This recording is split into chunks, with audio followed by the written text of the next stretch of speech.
Good day mga paps.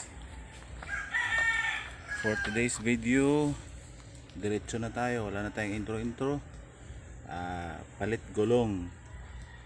So ito po yung Aerox ko 155 version 2. Magpalit na tayo ng gulong kasi yung gulong ko kalbo na.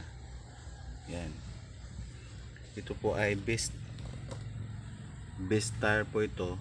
At saka plano kong bumili ay Corsa Platinum. So based on experience, yung hindi pa ito kalbo talagang makapit siya. Kahit mga liko-liko makapit siya. Pero tong nakalbo na siya, medyo madulas na.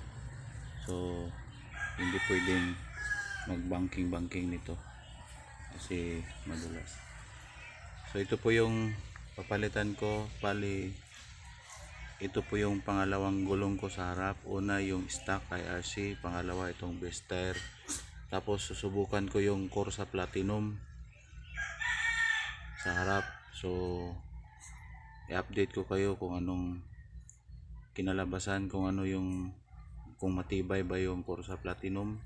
I-review ko yon. So ito matagal-tagal din tong ginagamit ko, yung best tire flash.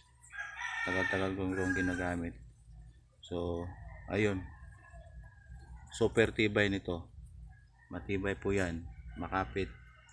Pero pag kalbo na, kailangan mag-ingat. So yun po yun guys, update ko kayo. Papalitan ko to ng Corsa Platinum o kung anong mas maganda pa. So i-review ko rin yun.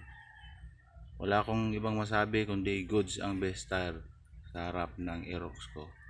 Matagal na rin to matagal-tagal na din to. Siguro mga 7 months, 8 months kung ginagamit. So masabak pa to sa long ride. So kailangan ng palitan kasi para for safety purposes. Tsaka na rin, kalbo na. So update ko kayo guys. Salamat sa panonood. Comment naman dyan. At saka paki-like and subscribe na rin sa maliit kong channel. Salamat.